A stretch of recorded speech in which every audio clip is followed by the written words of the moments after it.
플라톤의 국가 제1권. 소크라테스는 케팔로스, 플레마르코스, 트라시마코스와 올바름이 무엇인지, 그것은 이로운 것인지에 대해 논쟁을 벌인다.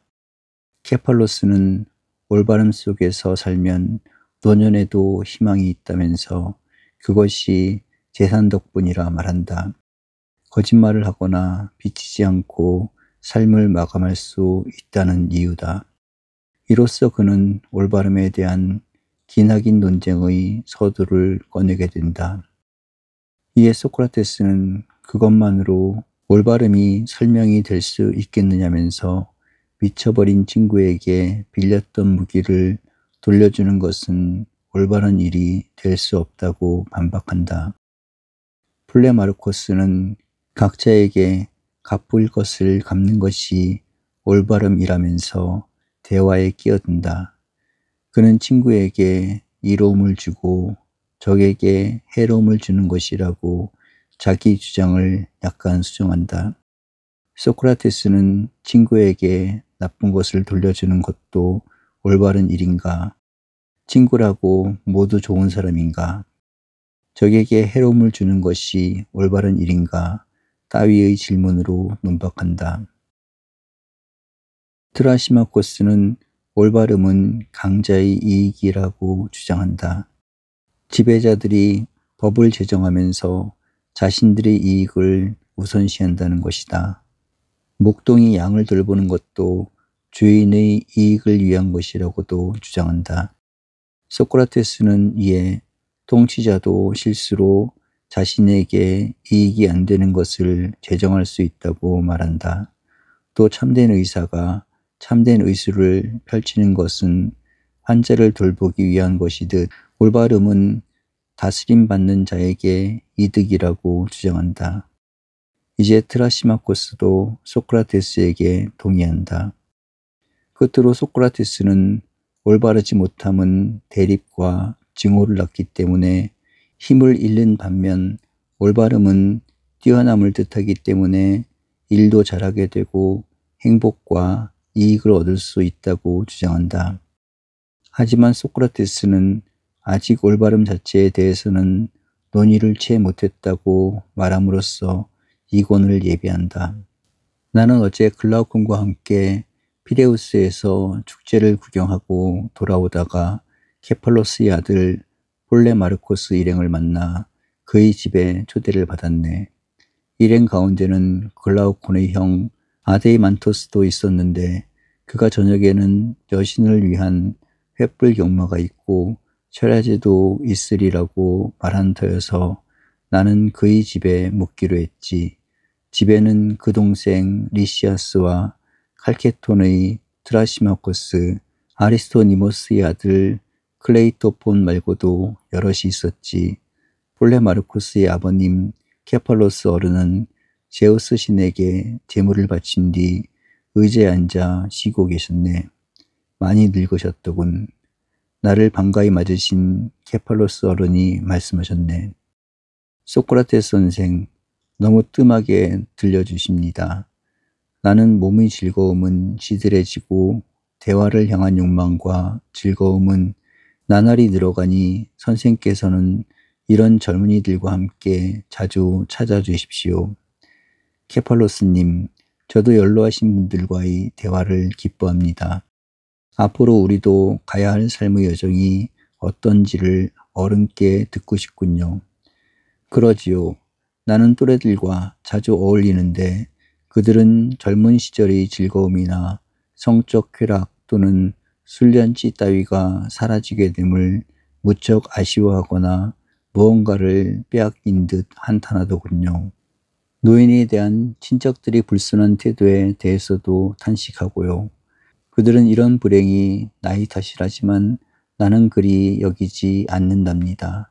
시인 소포클레스께서도 누군가가 아직 여인들과 관계를 가질 수 있습니까? 하고 묻자 그런 것에서 벗어났다는 것이 오히려 커다란 기쁨이라네. 마치 사나운 주인에게서 도망쳐 나온 것만 같거든 이라고 답하지 않았습니까? 나는 나이가 들면서 그런 욕망으로부터 평화와 자유를 얻었다고 느낄 뿐 아니라 친척들의 불순함도 나이 탓이 아니라 사람들의 생활 방식 때문이라고 생각한답니다. 나는 그분 말씀에 감탄했지만 그분이 더 말씀하시도록 북돋아 드렸네. 케팔로스님, 노년에 이르신 어른께서 평안을 느끼시는 것에 대해 다른 사람들은 생활 방식이 아닌 많은 재산 덕분이라고 생각할 것 같습니다만 일리 있는 말입니다. 하지만 내가 완전히 동의하는 것은 아닙니다. 좋은 사람도 가난하면 노년을 힘들게 살지만 나쁜 사람이 부유하다고 해서 만족스러운 삶을 사는 것도 아니니 말입니다. 어른께서는 많은 재산을 모으셨어도 그 집착이 크지는 않으신 것 같습니다만 재산을 제 손으로 모은 사람들은 그에 대한 집착이 크게 마련이어서 이런 사람들과 사귀는 것은 꽤 힘들지요. 그들은 재산에 관한 이야기 외에는 관심이 없으니 말입니다. 맞는 말입니다. 그렇지요. 하지만 더 여쭙겠습니다. 많은 재산으로 축복을 받으신 것 가운데 가장 좋았던 것은 무엇인지요? 사람은 죽을 때가 되었다 생각들면 전에 없던 온갖 두려움과 근심에 휩싸이게 된답니다. 이승에서의 행위 때문에 저승에서 벌 받는다는 이야기가 정말이 아닐까 생각하는 거지요. 그래서 자신이 잘못한 일은 없었는지 곰곰 따지게 됩니다. 그러한 일이 많으면 불길한 예감 속에 살고 핀다로스 말처럼 올바름과 경건함 속에 사는 사람은 희망이 그 부모가 되어 삶의 여정을 동반해 주는 것입니다. 바로 이 점에서 재물을 소유하는 것이 가치를 발휘한다고 나는 생각해요. 우리가 아니라 좋은 사람만 그렇기는 하지만 말이에요. 남을 속이거나 거짓말을 하지 않아도 되고 신께 재물을 바치지 못하는 일도 없으며 남에게 빚진 채로 마지막을 맞이할 우려도 없으니까요. 매우 훌륭한 말씀입니다. 하지만 케팔로스님, 거짓말하지 않는다거나 남에게 빌린 것을 되돌려준다거나 하는 것만으로 올바름이 모두 설명될까요? 다음 같은 일은 때로 올바르지 못할 수도 있지 않을까요? 이를테면 멀쩡했던 한 친구에게 무기를 빌렸는데 그 친구가 미쳐버린 뒤에 무기를 되돌려 달라고 하면 그런 그에게 무기를 되돌려 준다거나 진실을 말하는 것은 올바른 일이라 할 수 없지 않겠습니까? 아주 옳은 말씀입니다. 그러면 진실을 말한다거나 빚을 갚는다거나 하는 일이 올바름의 의미를 정확하게 규정한 것이라고 할 수는 없겠지요. 이때 폴레마르코스가 대화에 끼어들기 시작했네. 그는 시모니데스의 주장을 거론하면서 그의 일들이 올바름의 의미를 규정해 줄 수 있다고 했지. 그러자 케팔로스 어른은 신에게 바친 재물을 보살펴야 한다 하면서 논의를 아들 폴레마르코스에게 맡겼고 폴레마르코스는 상속자의 이름으로 일을 기꺼이 떠맡기로 했다네. 내가 그에게 물었지. 논의의 상속자 폴레마르코스여, 시모니데스가 올바름에 관해 무슨 적절한 말을 했다는 겐가? 각자에게 갚을 것을 갚는 것이 올바른 일이라는 말이었습니다. 저는 이 말이 옳다고 여겨집니다. 신 못지않게 지혜로운 시모니데스의 말이라니 믿을 밖에. 하지만 그분 말이 지니는 참뜻을 자네는 알겠나? 나는 잘 모르겠는데 그분 말씀이 앞서 우리가 나눈 이야기와는 취지가 다른 게 아닐까 싶네. 뭔가를 맡긴 사람이 제정신이 아닌 상태에서 반환을 요구할 경우에도 그것을 되돌려 주라는 것은 아니지 않겠나. 분명 아닙니다. 그분 생각은 친구에게 좋은 일을 행하되 나쁜 일은 결코 하지 말라는 것이었습니다. 알겠네.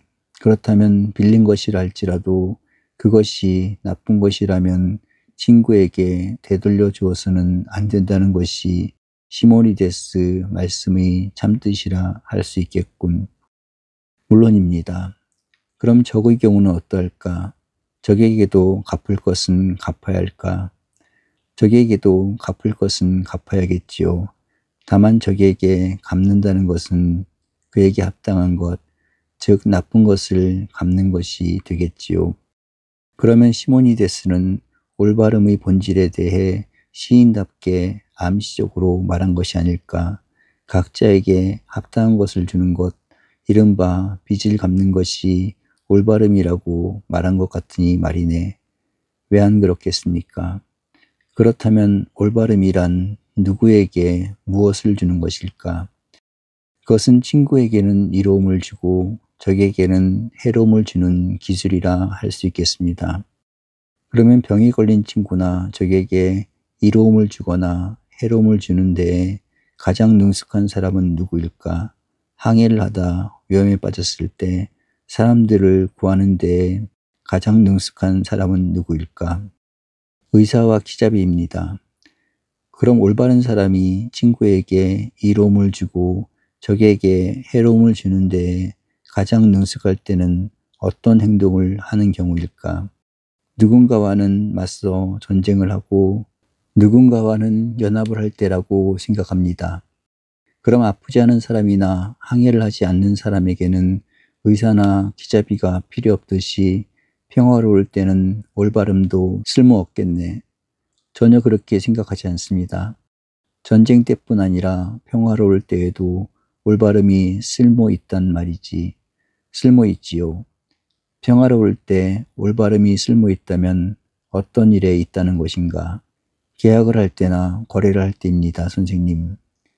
그런데 장기를 두는 경우 더 쓸모있는 사람은 누구일까? 또 벽돌을 쌓을 때는 올바른 사람이 기사나 건축가보다 더 쓸모가 있을까? 아니요, 그 반대입니다. 그렇다면 악기를 연주할 때는 악기 연주자가 올바른 사람보다 더 쓸모가 있듯이 올바른 사람은 어떤 경우에 악기 연주자보다 더 쓸모가 있을까? 금전관계를 맺을 경우라고 생각합니다. 하지만 폴레마르코스, 금전을 사용하는 경우를 말하는 것은 아니지 않을까?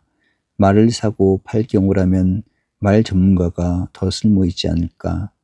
선박의 경우라면 조선기술자나 기잡이가 더 쓸모가 있겠고, 그렇다면 금은을 사용할 때 올바른 사람이 무슨 쓸모가 있을까? 금전을 맞대 이를 안전하게 보관할 경우를 말합니다. 그렇다면 금전을 사용할 필요가 없을 때, 나아가 돈이 소용없을 때 올바름이 쓸모가 있다는 말 아닌가? 그게 그렇게 되는군요. 포도나무 가지치기 가위든 전쟁 시의 방패든 악기 리라든 그것이 사용되지 않을 때는 올바름이 쓸모가 있고 막상 그것들이 사용될 때는 실제 기술이 필요하다는 것이네. 올바름은 쓸모없고 자네는 이런 말을 하려던 것 아니었나? 바로 그것입니다. 그렇다면 올바름이란 그리 쓸모있는 것은 아니겠네 그려. 하지만 권투를 할 때 치는데 뛰어난 사람은 방어에도 뛰어난 사람 아닐까? 군대의 훌륭한 수비병은 적의 계략이나 작전을 몰래 탐지해내는 데에도 훌륭하듯이 다시 말해 올바른 이가 돈을 보관하는 데 뛰어난 사람이라면 돈을 훔치는 데도 뛰어난 사람이 되는 거로군. 그런 셈이 되는군요. 그렇다면 올바른 사람은 일종의 도둑이고 올바름이란 일종의 도둑질 기술이라는 것인가? 다만 친구에게 이익이 되고 적에게 손해가 될 뿐이지만 그건 결코 아닙니다. 아이고, 제가 무슨 말을 했는지 저도 헷갈리네요. 그렇지만 올바름이 친구에게 이로움을 주고 적에게는 해로움을 주는 것이라는 생각에는 변함이 없습니다. 그런가? 그러면 그때의 친구라든가 적은 정말 그런 사람들일까? 아니면 그렇게 보이는 사람들일까? 인간은 무릇 좋고 나쁨을 잘못 판단할 수 있지 않을까? 그래서 실제 나쁜 사람이 좋은 사람으로 보이고 좋은 사람이 나쁜 사람으로 보일 수 있지 않을까? 결국 좋은 사람이 적이 되고 나쁜 사람이 친구가 될 수도 있고 말이지. 사람들이 잘못 판단하여 그리 될 수 있겠습니다. 그렇다면 올바름이 나쁜 사람에게 이로움을 주고 좋은 사람에게 해로움을 주기도 하겠네. 그게 그렇게 되는군요. 그러니까 자네의 주장에 따르면 올바르지 못한 일을 전혀 하지 않는 사람을 나쁘게 만드는 것이 올바름이 될 수 있다는 것이군. 그럴 수는 없지요. 제 주장이 잘못된 것 같습니다. 그러면 올바르지 못한 사람에게는 해로움을 주고 올바른 사람에게는 이로움을 주는 것이 올바름이라는 말인가? 그렇게 보는 편이 좀 낫겠습니다. 그러면 사람들 중에 잘못된 판단으로 사귄 친구가 나쁘면 그에게 해로움을 주고 적이 좋으면 그에게 이로움을 주는 게 올바름이 되겠군. 그럼 시모니데스가 말한 것과 완전 반대되는 말이 아닐까? 그건 또 그렇게 되네요. 그러면 친구와 적의 의미가 잘못되었으니 이를 고치도록 하지요. 어떻게? 좋다고 판단될 뿐 아니라 실제로도 좋은 사람을 친구라고 해야겠습니다. 좋다고 판단되지만 실제로는 그렇지 못한 사람은 싫은 친구가 아니라는 것이지요. 적도 마찬가지고요. 그러니까 처음 이야기로 되돌아가서 친구라도 실제로 좋은 친구여야 이로움을 주고 적이라도 실제로 나쁜 적이어야 해로움을 주는 것이 올바름이라고 고치자는 것이로군. 그렇습니다. 그게 진실인 듯 여겨집니다. 그런데 누군가에게 해로움을 주는 것이 올바른 일일까? 물론입니다. 나쁜 적에게는 해로움을 주는 게 합당하지요. 그런가? 그런데 말이든 개든 해를 입으면 더 좋아질까, 나빠질까? 사람도 해를 입으면 인간적 훌륭함이 더욱 나빠지는 것 아닐까? 그래서 해를 입은 사람들은 반드시 더 올바르지 못한 사람이 될 테고, 결국 그렇게 되겠군요. 이제 이렇게 생각해 보자고. 음악에 밝은 사람이 다른 사람을 음악에서 더 멀어지게 만들거나 승마에 뛰어난 사람이 다른 사람을 더 승마에 서투르게 만들 수 있을까? 그럴 수는 없습니다. 그렇듯 올바른 사람이 그 올바름을 갖고 다른 사람들을 올바르지 못하도록 만들 수 있을까? 불가능합니다.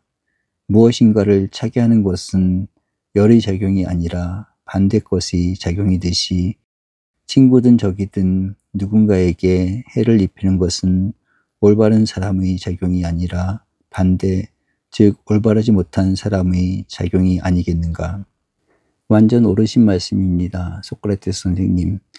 그러니까 각자에게 갚을 것을 갚는 것이 올바른 일이라는 주장, 적에게는 해롭게 해주고 친구에게는 이롭게 해주는 것이 올바른 일이라는 주장은 진실을 말하는 것이 아니라 할 수 있겠군. 우리는 누구에게든 해를 입히는 것이 올바른 일이 아니라는 결론에 도달했으니 말이야. 그렇습니다. 그러면 만일 시모니데스 같은 지혜로운 사람이 이런 말을 했다고 누군가가 주장한다면 나는 그 누군가에 맞서 싸울 것이네. 저도 그 싸움에 기꺼이 동참하겠습니다. 우리가 이런 대화를 나누는 중에 트라시마코스가 끼어들었네. 트라시마코스는 야수처럼 우리를 잡아먹을 듯 말했네. 두 분은 무슨 헛소리를 그리 주구장창 해대는 겁니까? 소크라테스 선생, 선생께서 올바름에 대해서 정말 알고 싶다면 맨날 논박이나 질문만 하지 말고 스스로 대답해 보시지요. 의문이 유리함이니 이로움이니 소득이니 이익 따위처럼 무호한 말만 하지 말고 주장하시는 바를 분명히 하란 말입니다. 라고 말이야. 하지만 나는 그가 처음 흥분할 때부터 지켜본 터이라 그에게 곧바로 대답할 수 있었네. 조금 떨리기는 했지만 말이야. 아, 트라시마코스 선생, 우리에게 너무 가혹하게 굴지 말아요. 우리는 황금보다 더 귀한 올바름이란 것을 찾아가는 과정에서 최선을 다하고 있으니까 다만 우리 능력이 좀 모자랄 뿐이라 생각합니다. 그러니 뛰어난 능력을 지닌 선생은 우리를 오히려 동정해 주었으면 합니다. 챗, 이게 바로 소크라테스 선생의 상투적인 술법이라니까. 여기 다른 사람들에게 이미 말해 두었지요.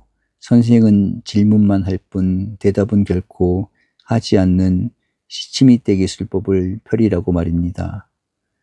선생은 현명함을 또 보여주는구려. 그러니 이런 것도 잘 알고 있다고 여겨집니다. 이를테면 선생이 다른 사람에게 12가 얼마인지를 물으면 12는 6의 2배, 4의 3배나 2의 6배나 3의 4배가 된다는 허튼 답은 하지 말라고 했다 칩시다. 그러면 그는 이봐요, 트라시마코스 선생, 그런 정답들을 제외시킨다면 오답을 내란 말이지 않습니까? 라고 반문할 것이 틀림없습니다. 이럴 경우 선생은 그 사람에게 어떻게 말하겠습니까? 소크라테스 선생, 선생은 앞서 올바름에 관한 경우와 이 경우가 같다는 거군요. 그리고 제가 금했던 것들 가운데 하나로 답을 하겠다는 거고요. 내가 생각해보아 그것이 맞는다면 그리 답해야겠지요. 그러면 올바름에 관한 앞서의 경우에서 이미 나왔던 논의들보다 더 나은 답을 제가 제시한다면 어쩌시겠습니까? 무슨 벌을 받을 수 있다고 보시는지요? 트라시마코스의 말에 나는 가르침을 받는 벌을 받겠다고 했지. 그는 벌금도 물으시라 더군.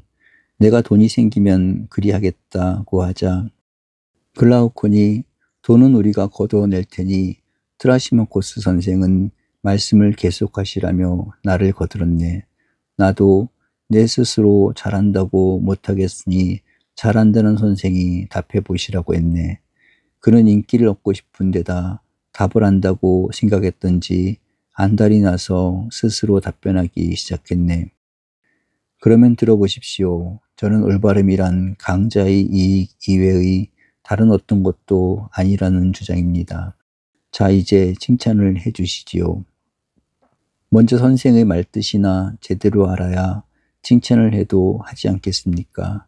선생께서는 나라에 따라 참주 정치체제나 민주 정치체제 또는 귀족 정치체제로 다스려진다는 걸 모르십니까?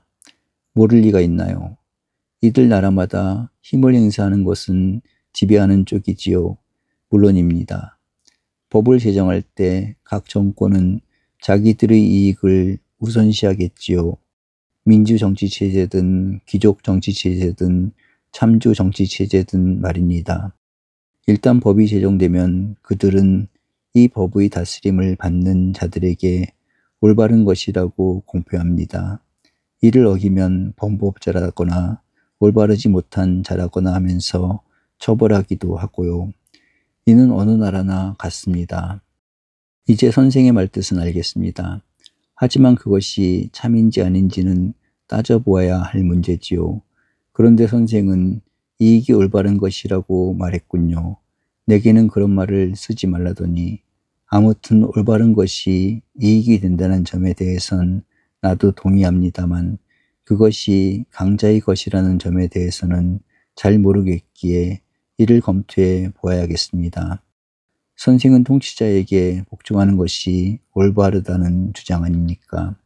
그렇습니다. 그런데 통치자들은 전혀 실수하지 않는 사람들입니까? 아니면 실수를 하기도 하는 사람들입니까? 실수를 할 수도 있는 사람들이겠지요. 그렇다면 그들이 법을 제정할 때 올바르게 제정할 수도 있겠지만 올바르지 못하게 할 수도 있지 않겠소. 그렇게 생각합니다. 올바르게 제정한 것은 자신들에게 이익이 되겠지만 올바르지 못하게 제정한 건 이익이 되지 못하겠군요. 그런데 이들이 제정하는 것은 어떤 것이든 다스림받는 사람들이 이를 이행해야 올바른 일이겠지요. 왜 아니겠습니까? 그러니까 선생의 주장에 따르면 강자의 이익이 되는 것뿐 아니라 이익이 되지 못하는 것을 이행하는 것도 올바른 일이 되는 것이군요. 무슨 말씀이세요? 선생이 주장하는 그대로입니다. 즉 통치자들이 다스림받는 사람들에게 이행하라고 지시하는 것 가운데는 최선의 것이 아닌데도 자신들에게 최선의 것이라고 잘못 짚은 것이 있을 텐데 다스림받는 사람들은 이런 것들도 이행하는 것이 올바르다는 주장 아닙니까? 그렇습니다. 그러니 강자에게 이익이 되지 못하는 것을 이행하는 것이 올바르다는 결론이 나오는 것이지요. 이에 대해서는 선생도 동의한 바가 있고 말입니다. 다시 말해 선생이 말한 것의 정반대가 되는 것을 이행하는 것이 올바른 것이 되기도 하는 것입니다. 이때 폴레마르코스와 클레이토폰이 대화에 동참했네. 폴레마르코스는 내 주장에 전적으로 동의했고 클레이토폰은 트라시마코스를 지지하는 주장이었네.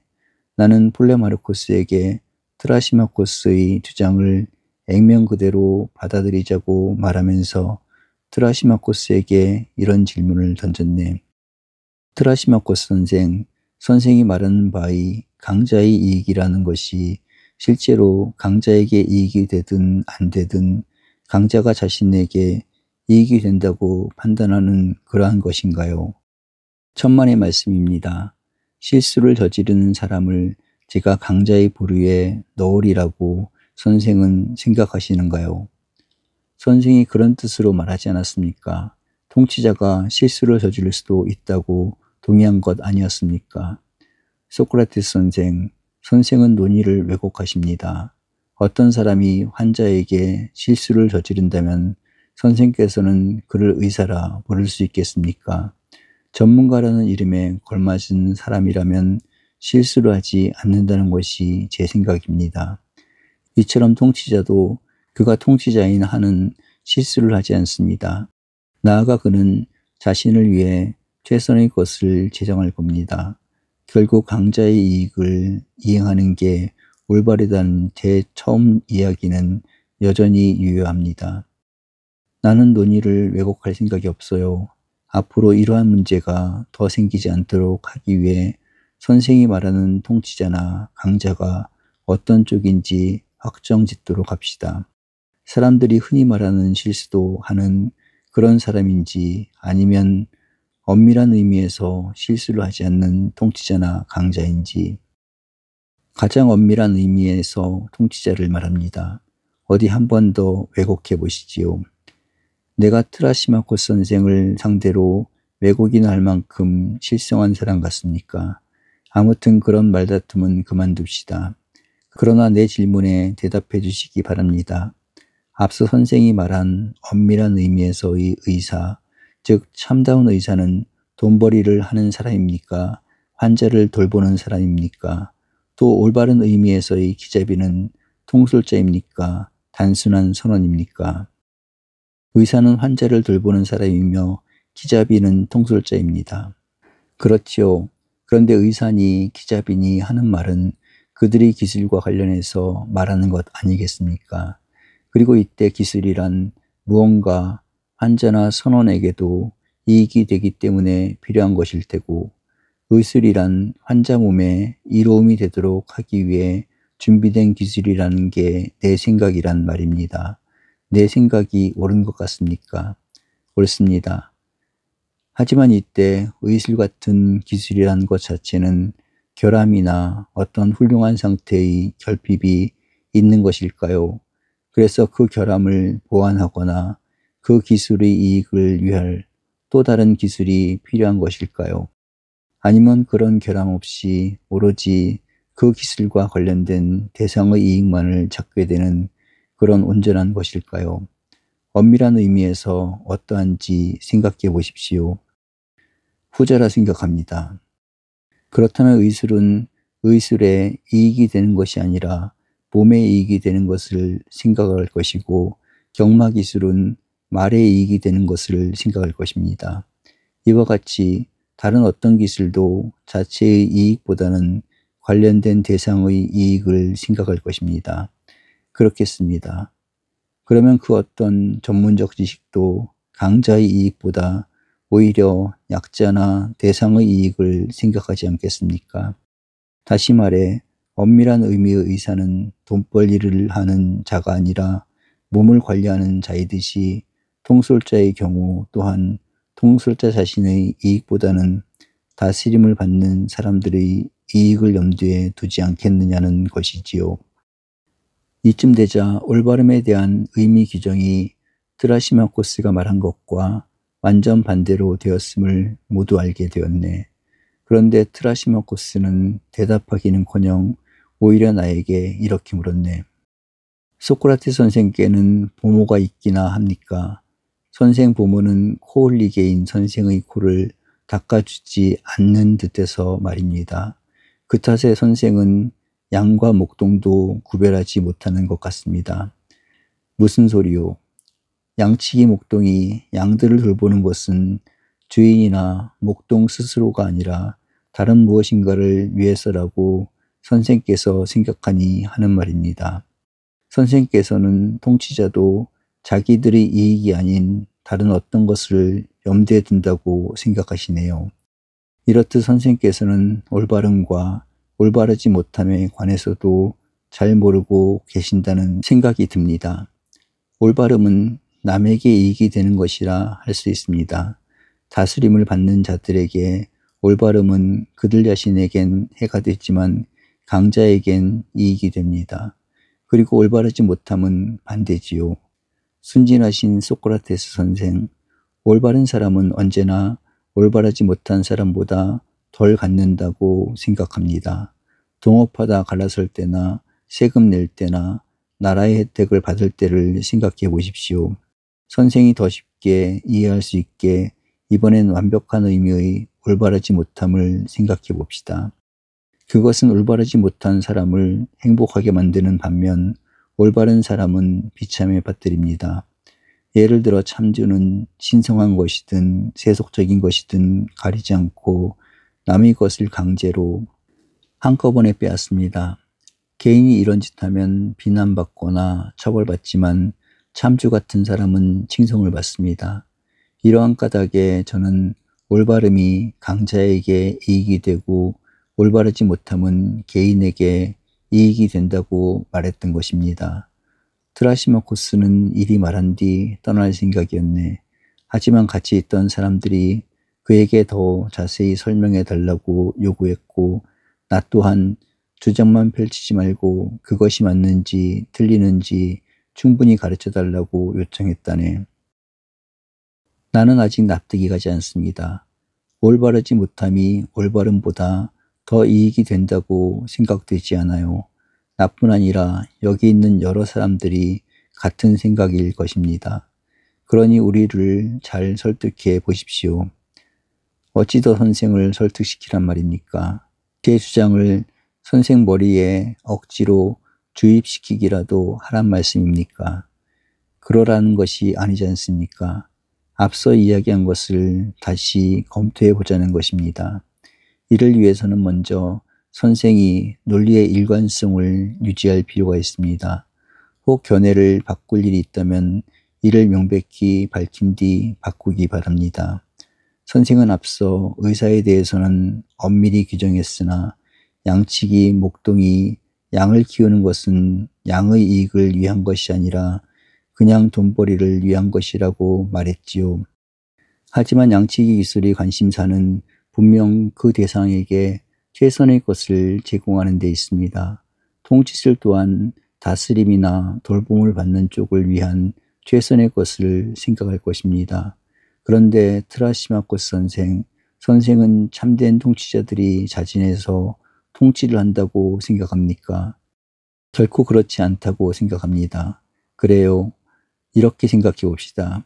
다른 관직의 경우에도 자진해서 일을 맡는 경우는 별로 없고 맡는다 해도 보수를 요구하는데 그것은 일을 맡은 사람에게 이익이 생겨서가 아니라 다스림 받는 쪽에 이익이 생기기 때문이 아니겠습니까?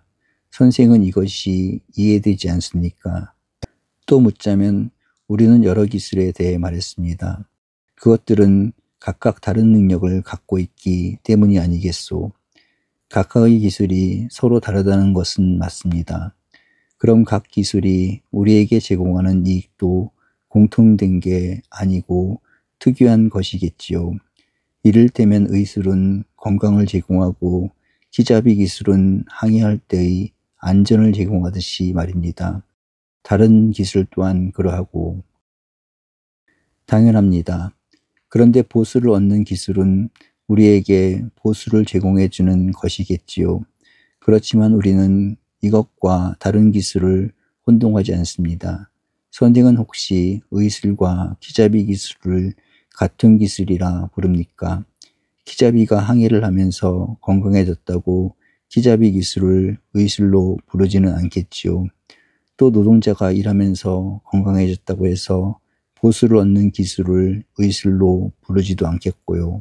그렇지 않습니다. 반면 어떤 사람이 다른 사람을 치료해 준 뒤에 수가를 받는다고 해서 의술을 보수를 얻는 기술이라 하겠습니까? 역시 그렇지 않습니다. 다시 말해 의술이 건강을 생기게 하면서도 보수를 얻게 만들고 건축술도 집을 만들면서도 보수를 얻게 만드니 보수를 얻는 기술은 전문 기술 이외의 기술이라고 할 수 있습니다. 다른 기술도 마찬가지고 말입니다. 즉 개개의 기술이 저마다 자신의 일을 하면서 대상에게 이로움을 주지만 동시에 공통된 보수를 얻는 기술을 통해 보수를 얻게 해줍니다. 그렇습니다. 하지만 보수를 얻지 못한다고 해서 해당 전문가는 그 기술을 통해 이익을 얻는 게 하나도 없을까요? 전문가가 무상으로 일한다 해서 아무 이익도 발생하지 않는 것일까요? 이익이 발생된다고 봅니다. 그렇다면 트라시마코스 선생 명백해졌습니다. 어떤 기술이든 통치술이든 스스로에게보다는 그 대상이나 다스림을 받는 쪽에 이익을 준다는 점이 즉 우리가 여태껏 말해왔듯이 강자의 이익이 아니라 약자의 이익을 위한다는 점이 말입니다. 관직을 맡으려는 사람에게 보상이 따라야 한다면 바로 이와 같은 이유에서일 겁니다. 이 말 끝에 나는 그런 보상으로 돈과 명예가 있을 수 있으며 관직을 맡지 않을 경우에는 벌이 뒤따를 수도 있다고 말했네. 그러자 글라우콘이 질문을 하더군. 소크라테스 선생님, 돈과 명예가 보상이라는 점은 이해가 되는데 벌도 보상의 범주에 넣으시는 것이 이해되지 않습니다. 가장 훌륭한 사람들이 받는 보상이 무엇인지 모른단 말이지. 하지만 돈이나 명예가 그들에겐 정말 창피스러운 것임을 알고 있는가? 알고는 있지요. 훌륭한 사람들이 돈이나 명예 때문에 관직에 나서지 않는 것은 그래서라네. 이런 까닭에 그들을 관직에 세우려면 어떤 강제나 벌이 필요한 것이지. 그리고 그러한 벌 가운데 가장 큰 벌은 자신보다 못한 사람의 다스림을 받는 것일 테고, 만일 그런 훌륭한 사람들의 나라가 생긴다면 참된 통치자는 자신에게 이익이 되는 것보다는 다스림 받는 쪽의 이익을 생각할 것이 분명할 것이네. 그 까닭에 나는 트라시마코스 선생과 도저히 의견을 같이 할 수 없네. 특히 올바르지 못한 삶이 올바른 삶보다 더 유익하다는 주장은 글라우콘, 자네는 누구 말이 더 진실하다고 보는가? 이런 내 질문에 글라우콘은 올바른 삶이 더 이롭다는 데에 찬성한다면서 트라시마코스 선생의 말은 납득이 되지 않는다고 답하더군. 해서 내가 그럼 오히려 우리가 트라시마코스 선생을 설득해야겠다고 말했고 글라우콘도 이에 동의했다네. 그래서 내가 말을 이어갔네. 자, 그럼 트라시마코스 선생 처음부터 다시 이야기해 봅시다. 선생은 완벽한 올바르지 못함이 완벽한 올바름보다 더 이익이 된다는 생각에 변함이 없지요. 예, 그렇게 말씀드렸고 이유까지 말씀드렸습니다. 선생은 올바름을 훌륭함으로 올바르지 못함을 나쁨으로 일컬을 것 같습니다만 재미있는 발상이네요. 하지만 올바르지 못함은 이롭고 올바름을 그렇지 못하다고 주장한 터이니 반대라고 해야겠지요. 그래도 올바름을 곧바로 나쁨이라 하기보다는 고상한 순진성이라고 하고 올바르지 못함은 악이보다는 분별력이라 하는 게 낫겠습니다. 그렇다면 선생이 볼 때 올바르지 못한 사람은 지혜롭고 좋은 사람이겠습니다. 그렇습니다. 당연히 이들은 올바르지 못함을 완벽하게 수행할 수 있는 사람들이며 소매치기 같은 부류의 사람이 아니라 나라와 부족들을 자기 지배 아래 둘 수 있는 사람을 말합니다. 그것은 알겠지만 올바르지 못함을 훌륭함이나 지혜의 부류에 넣고 올바름은 그 반대의 부류에 넣는 것은 의아한 일입니다.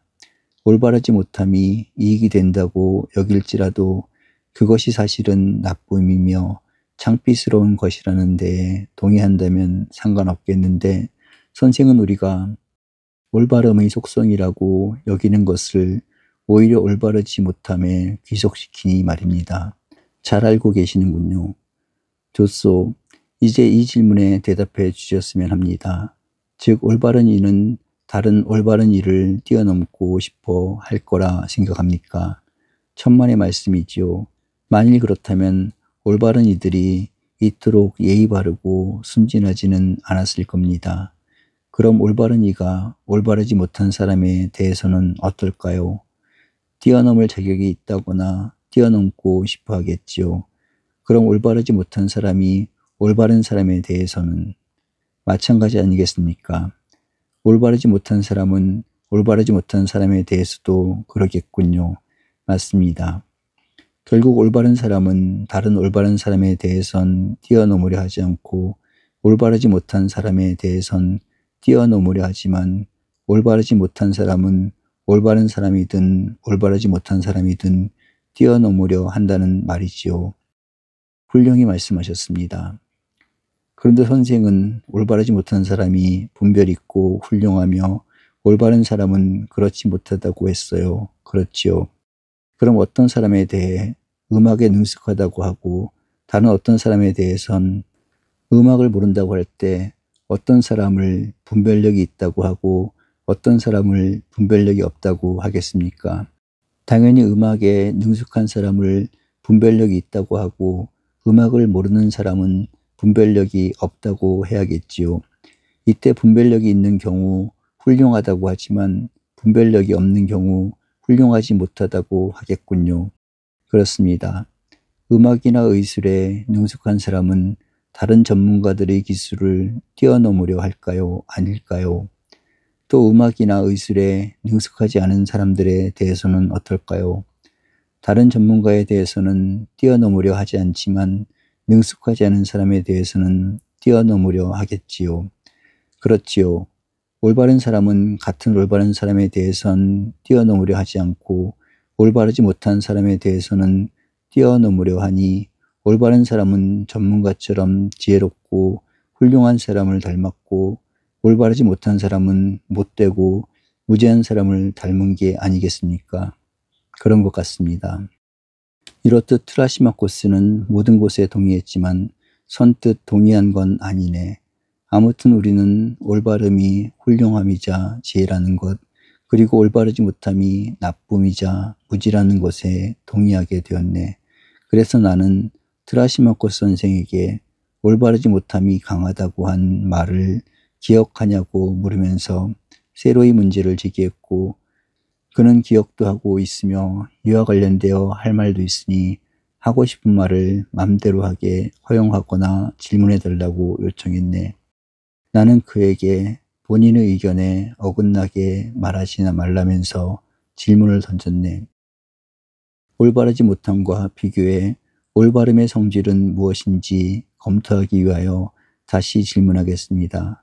앞서 올바르지 못함이 올바름보다 유력하고 강하다는 말이 나왔지만 올바름이 진정으로 지혜이며 훌륭함이라면 올바름이 올바르지 못함보다 더 강하다는 것이 드러나리라 생각합니다. 올바르지 못함은 무지니까 말입니다. 트라시마코스 선생, 나는 이를 더 확대하여 고찰해 보고 싶습니다. 선생은 올바르지 못한 나라가 다른 나라를 부당하게 굴복시켜 속국으로 만든 예가 있다 생각합니까? 물론입니다. 가장 완벽하게 올바르지 못한 나라가 그리할 것입니다. 그런데 다른 나라보다 강해야 할 나라가 올바름이 없이도 그런 힘을 지닐 수 있을까요? 아니면 반드시 올바름을 갖추어야 가능할까요? 소크라테스 선생, 선생의 말씀에 따른다면 올바름이 지혜이므로 그런 나라는 올바름을 갖춰야겠지만 제 말에 따른다면 올바르지 못함을 갖춰야겠지요. 이번에는 이렇게 생각해 봅시다. 어떤 나라나 군대 아니면 다른 어떤 집단이 올바르지 못한 무엇인가를 공모할 경우에 그들이 서로 올바르지 못한 짓을 저지른다면 공모했던 일을 수행해낼 수 있을까요? 당연히 해낼 수 없을 겁니다. 반면 그들이 서로 올바르지 못한 짓을 하지 않으면 그 일을 한결 더 잘 수행하지 않을까요? 그렇다면 그것은 올바르지 못함이 대립과 증오와 다툼을 가져다 주는 반면에 올바름은 합심과 우애를 가져다 주기 때문이 아니겠습니까? 뭐 그렇다고 합시다. 나아가 어떤 사람이 올바르지 못한 상태에 놓이게 되면 올바르지 못함은 힘을 잃을까요? 아니면 그 힘이 유지될까요? 힘이 유지되리라 여겨집니다.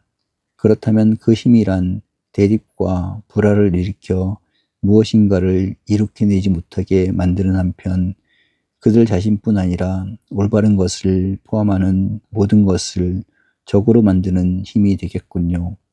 물론 그렇습니다. 올바르지 못함이 한 사람 안에서 생겨날 경우에도 그 특성이 작용하여 자신 속에 갈등이 생기고 하나의 영혼이 되지 못하게 함으로써 아무런 일도 하지 못하게 만들지 않겠습니까? 그렇습니다. 그러면 한결 지혜롭고 훌륭하며 능숙하게 일을 해낼 수 있는 사람들이 올바른 사람들인 반면 올바르지 못한 사람들은 같이 협력해도 아무것도 이룰 수 없으리라는 것이 분명해졌습니다. 올바르지 못한 사람들이 더 힘이 있다는 말은 결코 진실이 아니며 그렇기에 트라시마코스 선생의 주장과도 다른 것입니다. 이제 올바른 사람이 올바르지 못한 사람보다 더 행복한지 더 훌륭하게 사는지 여부를 논의해 봅시다. 이 문제는 더욱더 신중히 검토해야 할 것입니다. 삶의 방식에 관한 문제이기 때문입니다. 검토해 보시지요.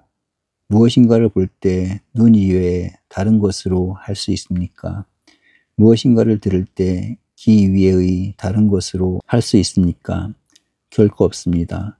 그러면 어떤 것들을 눈이나 귀의 목적이라 해야 하지 않을까요? 물론입니다. 눈이나 귀가 그런 기능을 수행한다면 그것들에게 그 기능을 가장 잘 수행해낼 어떤 뛰어남이라는 게 있지 않겠습니까? 반면 그것들이 뛰어남을 빼앗긴다면 제 기능을 제대로 수행할 수 없겠고 그럴 수 없겠지요. 그럼 다른 모든 것에 대해서도 같은 이치를 적용시킬 수 있겠지요. 그리 여겨지는군요. 이제 이렇게 생각해 봅시다. 영혼에도 보살피는 일이나 다스리는 일이나 심사숙고하는 일 따위의 특유한 기능이 있지 않을까요? 특히 산다는 것은 영혼의 기능이 아니겠습니까? 그렇습니다. 그럼 영혼에도 뛰어남이란 게 있어 그것을 빼앗기면 그 기능을 제대로 수행하지 못할 것이며 또 그 상태가 되면 잘못 다스린다거나 잘못 보살핀다거나 하는 일이 반드시 생기겠지요. 그럴 것입니다. 그런데 우리는 앞에서 올바름이란 영혼의 뛰어난 상태이며 올바르지 못함이란 그 나쁜 상태라는 것에 동의했었습니다. 그랬지요. 그럼 올바른 영혼과 올바른 사람은 잘 살겠지만 올바르지 못한 사람은 잘못 살 것입니다. 그렇겠네요. 그러면 또 잘 사는 사람은 복받고 행복할 것이지만 그렇지 못한 사람은 그 반대이겠지요.